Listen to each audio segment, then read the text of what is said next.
Assalamualaikum warahmatullahi wabarakatuh. Perkenalkan, nama saya Novita Abbas dengan NIM 311423025, kelas A, semester 4.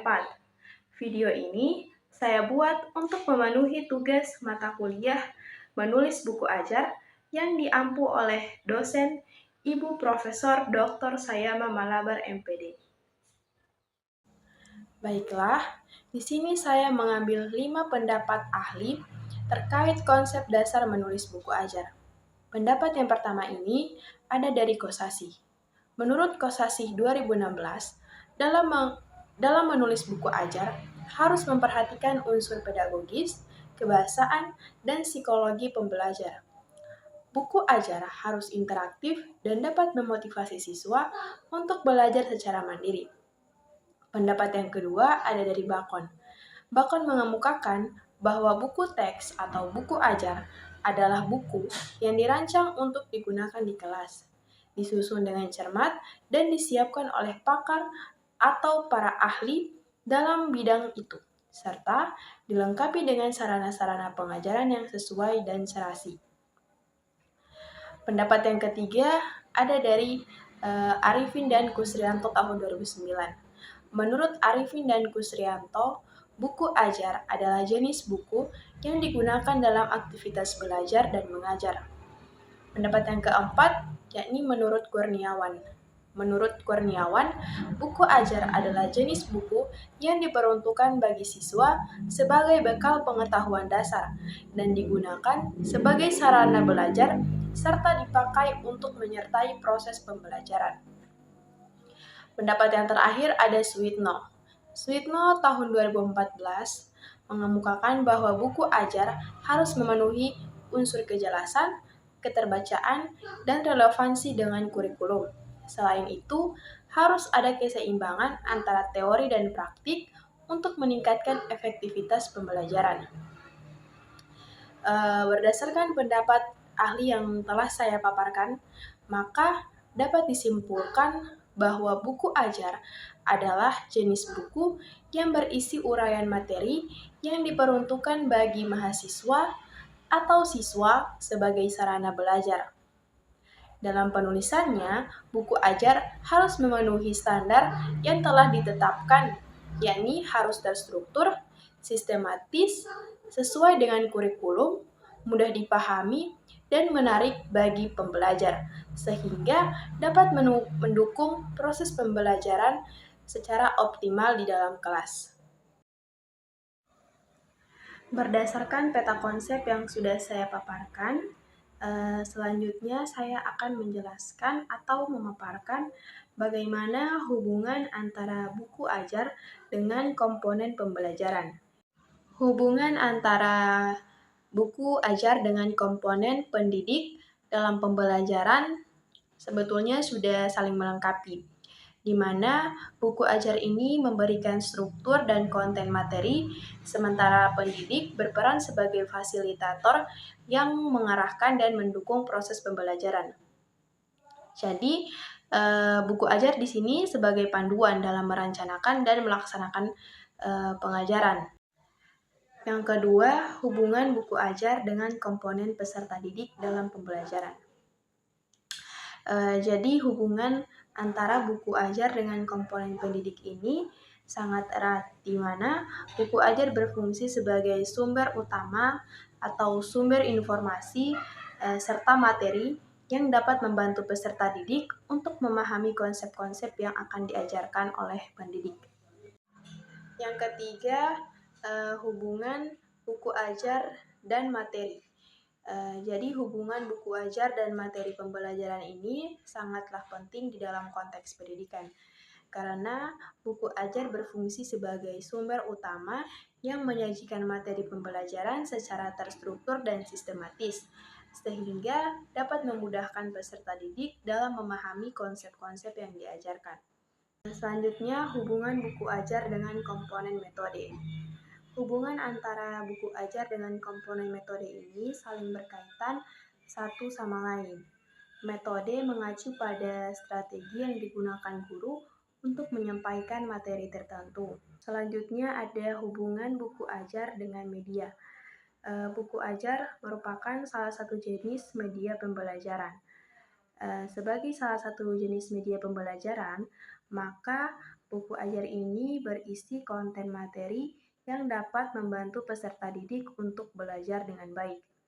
Jadi dapat dilihat bahwa hubungan antara buku ajar dengan media di sini saling berkaitan satu sama lain. Terakhir, hubungan buku ajar dengan komponen evaluasi. Sama seperti dengan hubungan buku ajar dengan komponen metode, hubungan buku ajar dengan evaluasi ini juga saling berkaitan, di mana buku ajar dilengkapi dengan soal-soal yang dapat berfungsi sebagai alat untuk menilai atau mengevaluasi pemahaman peserta didik. Jenis evaluasi di sini yang terdapat dalam buku ajar ialah soal latihan, kuis, dan tugas yang dirancang untuk mengukur sejauh mana peserta didik memahami dan menguasai materi yang diajarkan. Baiklah, di sini saya akan menjelaskan tentang prinsip penulisan buku ajar. Di sini saya akan menjelaskan 7 prinsipnya. Yang pertama, prinsip makna. Dalam penulisan buku ajar, prinsip makna akan sangat harus diperhatikan agar materi yang disampaikan lebih jelas dan mudah dipahami oleh peserta didik. Nah, kejelasan dan kepaduan sangat penting untuk memastikan informasi dapat tersusun secara logis dan sistematis. Prinsip yang kedua, ada prinsip keaslian. Dalam penulisan, buku ajar juga menekankan pentingnya orisinalitas dalam penyajian materi, baik dari segi isi, gaya bahasa, maupun pendekatan pembelajaran. Penulis harus memastikan bahwa konten yang disajikan atau materi yang disajikan bukan hasil plagiarisme atau hasil ciplakan, tetapi merupakan karya yang dikembangkan berdasarkan pemahaman, analisis, dan interpretasi sendiri terhadap sumber-sumber yang relevan. Prinsip yang ketiga ada prinsip keterkaitan. Dalam penulisan buku ajar, prinsip keterkaitan menekankan bahwa setiap bagian dalam buku harus memiliki hubungan yang jelas dan logis antara satu sama lain, baik dalam satu bab maupun bab yang lain. Materi yang ada di dalam bab ini harus disusun secara sistematis, sehingga konsep yang diperkenalkan di awal dapat mendukung pemahaman terhadap konsep untuk berikutnya. Selain itu, isi dari buku ajar juga harus berkaitan dengan kebutuhan peserta didik, kurikulum, serta konsep kehidupan mereka, agar nantinya konteks yang didapatkan ini atau materi yang didapatkan ini lebih relevan dan lebih bermakna lagi. Prinsip yang keempat ada prinsip fungsi. Nah, dalam penulisan buku ajar, prinsip fungsi menekankan bahwa setiap bagian dalam buku harus memiliki tujuan yang jelas dan mendukung proses pembelajaran. Buku ajar harus dirancang untuk membantu peserta didik dalam memahami, menguasai, dan menerangkan konsep yang diajarkan sesuai dengan kurikulum atau tujuan pendidikan yang telah ditetapkan sebelumnya. Setiap elemen seperti teks, ilustrasi, latihan, rangkuman harus memiliki fungsi yang mendukung untuk pemahaman dan keterampilan peserta didik. Yang kelima, prinsip kinerja komunikatif. Dalam penulisan buku ajar, prinsip ini menekankan bahwa penyampaian materi harus lebih efektif, jelas, dan mudah dipahami oleh peserta didik. Bahasa yang digunakan pun harus sesuai dengan tingkat pemahaman atau target dari mereka, serta mampu menjelaskan konsep secara lugas dan sistematis. Selain itu, struktur prinsip yang keenam yakni prinsip keterkaitan kontekstual. Nah, prinsip ini menekankan bahwa materi yang disajikan harus lebih relevan dengan konteks kehidupan nyata, baik dari segi akademik, sosial, budaya, maupun dunia kerja. Terakhir, yakni prinsip penilaian. Dalam penulisan buku ajar, prinsip penilaian menekankan pentingnya menyediakan mekanisme evaluasi untuk mengukur pemahaman dan keterampilan membaca peserta didik. Buku ajar harus mencakup berbagai bentuk penilaian seperti soal latihan, tugas, refleksi, ataupun studi kasus. Persyaratan penulisan buku ajar. Seperti yang sudah saya tampilkan di peta konsep, bahwa persyaratan penulisan buku ajar ini ada 4. Nah, syarat yang pertama ini yaitu harus adanya kesesuaian dengan kurikulum. Adanya kesesuaian dengan kurikulum ini berarti materi yang disajikan dalam buku ajar harus disusun atau harus sesuai dengan kurikulum yang berlaku, baik dari segi kompetensi inti, kompetensi dasar, maupun tujuan pembelajaran. Yang kedua, menggunakan prinsip-prinsip TPACK atau Technological, Pedagogical, Content Knowledge. TPACK ini adalah kerangka kerja yang mengintegrasikan 3 aspek utama dalam pembelajaran, yakni teknologi, pedagogi, dan konten atau materi pelajaran. Dalam penulisan materi buku ajar, penting untuk memastikan bahwa ketiga aspek ini seimbang. Syarat yang ketiga yakni struktur dan bahasa yang jelas dan mudah dipahami.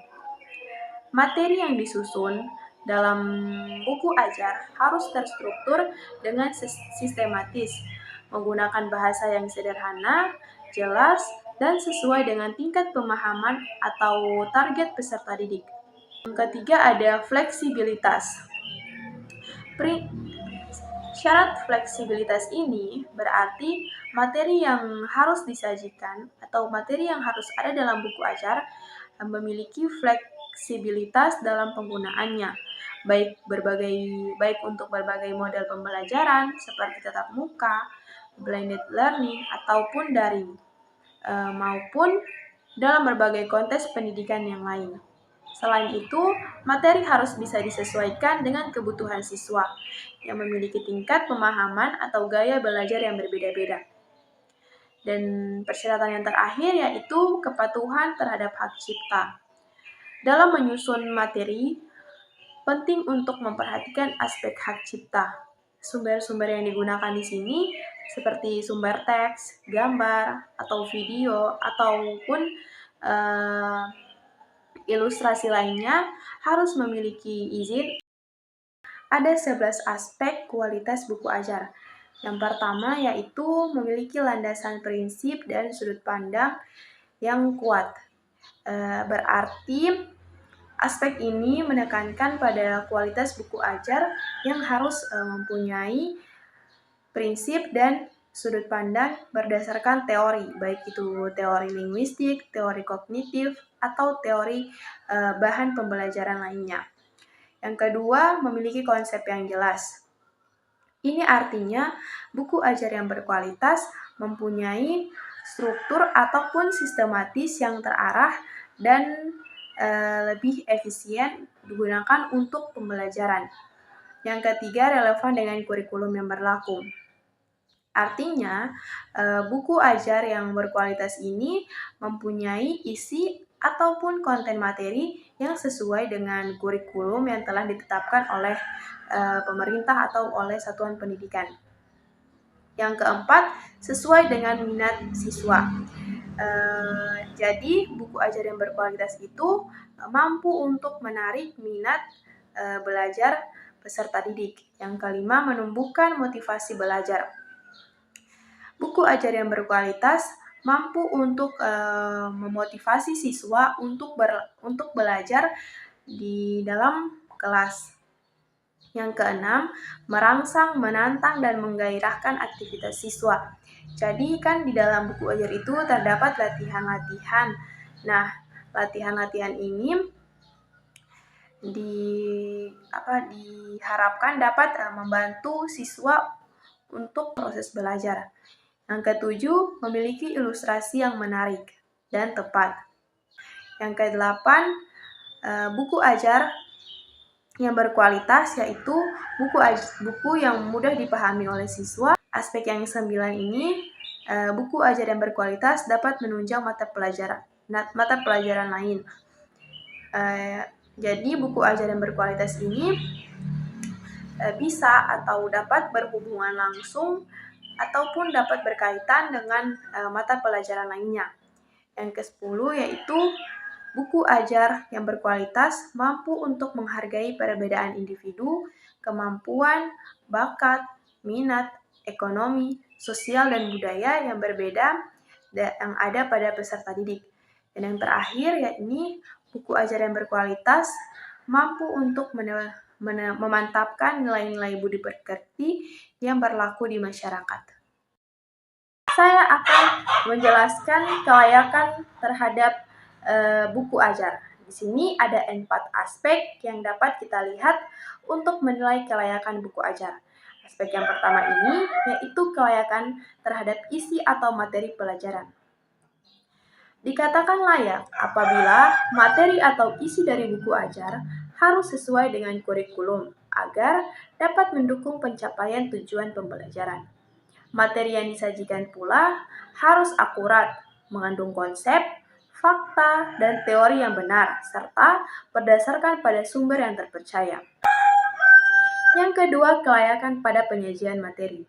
Buku ajar yang layak adalah buku ajar yang penyajian materinya dilakukan secara sistematis, agar dapat memudahkan peserta didik dalam memahami isi buku.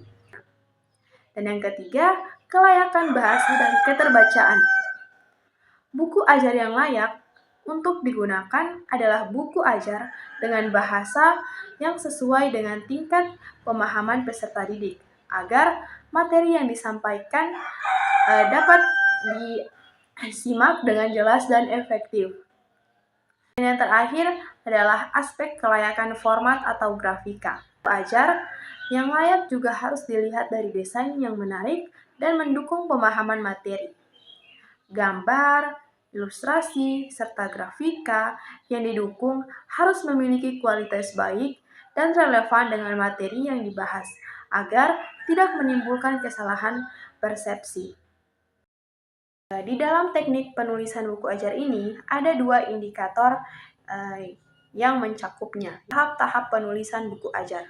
Yang pertama, menentukan tujuan buku ajar. Tujuan ini mencakup apa yang ingin dicapai oleh pembaca setelah mempelajari buku tersebut. Yang kedua, menentukan struktur buku ajar. Struktur di sini dapat mencakup pembagian bab, subbab, serta urutan penyajian materi dari yang paling dasar hingga ke tingkat lanjut. Yang ketiga, menentukan gaya penulisan. Gaya penulisan harus disesuaikan. Seperti jika buku ini ditujukan untuk mahasiswa, maka bahasa yang digunakan pun harus akademik namun tetap komunikatif. Akan tetapi, jika buku ini ditujukan oleh siswa sekolah, maka bahasa yang digunakan pun sederhana dan mudah dipahami. Yang keempat, memilih materi. Tahap yang keempat ini adalah pemilihan materi, di mana materi yang dipilih di sini harus berdasarkan relevansi dengan tujuan buku dan kebutuhan peserta didik. Yang kelima, menyusun silabus. Silabus berfungsi sebagai panduan dalam penyusunan buku ajar. Yang keenam, menyusun kerangka buku. Tahap penyusunan kerangka ini penting karena proses penulisan lebih terarah dan efisien. Tahap yang ketujuh yaitu menulis konsep. Setelah kerangka tersusun, langkah selanjutnya adalah menuliskan konsep. Pada tahap ini juga, penulis menuangkan ide-ide utama, menjelaskan teori, memberikan contoh, serta menyajikan ilustrasi atau grafik yang diperlukan sesuai dengan materi. Yang kedelapan, merevisi dan mengedit. Proses merevisi dan pengeditan ini bertujuan untuk menyempurnakan naskah dari buku ajar. Yang kesembilan, mempersiapkan referensi. Menyiapkan referensi adalah langkah di mana penulis mencantumkan semua sumber-sumber yang digunakan, baik dari buku, jurnal, maupun sumber akademik lainnya. Dan tahap yang terakhir yakni mereview kembali buku. Pada tahap ini, penulis atau pihak yang berkepentingan yang kompeten di dalam bidangnya melakukan pengecekan ulang terhadap isi, struktur, bahasa, dan kesesuaian dengan tujuan awal. Sistematika dari buku ajar. Nah, sistematika dari penulisan buku ajar ini terbagi menjadi 3 bagian, yaitu bagian awal, bagian isi, dan bagian akhir. Yang pertama ada bagian awal. Bagian awal berisi sampul ataupun cover dan nama pengarang. Yang kedua, prakata. Prakata yaitu memuat alasan penulis, keunggulan atau keunikan buku, halayak pemakai, gambaran isi, pesan bagi pemakai, serta ucapan terima kasih kepada orang yang sudah berjasa dalam penyusunan buku ajar. Yang kedua ada daftar isi. Daftar isi memuat bagian awal, bagian isi, dan bagian akhir. Terdapat juga nomor halaman daripada daftar isi ini. Dan yang terakhir, bagian awal yang terakhir yaitu daftar gambar, daftar tabel, dan daftar singkatan jika ada. Yang kedua, bagian isi. Bagian isi adalah bagian inti dari buku ajar. Bagian isi dapat disajikan ke dalam beberapa bagian, yang masing-masing terdiri dari beberapa bab dan subbab. Dan terakhir, bagian akhir. Bagian akhir buku ajar berisi daftar pustaka, yang dimana ini sebagai referensi yang dirujuk oleh penulis dalam penulisan buku ajar. Yang kedua ada glosarium. Glosarium adalah kumpulan definisi, penjelasan, penerjemahan pendek dari sebuah kata yang tidak diketahui oleh peserta didik. Yang ketiga ada indeks. Indeks sendiri adalah daftar kata atau istilah yang dianggap penting yang terdapat di dalam buku. Yang keempat, itu ada lampiran atau informasi-informasi tambahan untuk mendukung isi buku. Dan yang terakhir ada blurb. Blurb adalah deskripsi promosional yang ada di sampul belakang buku.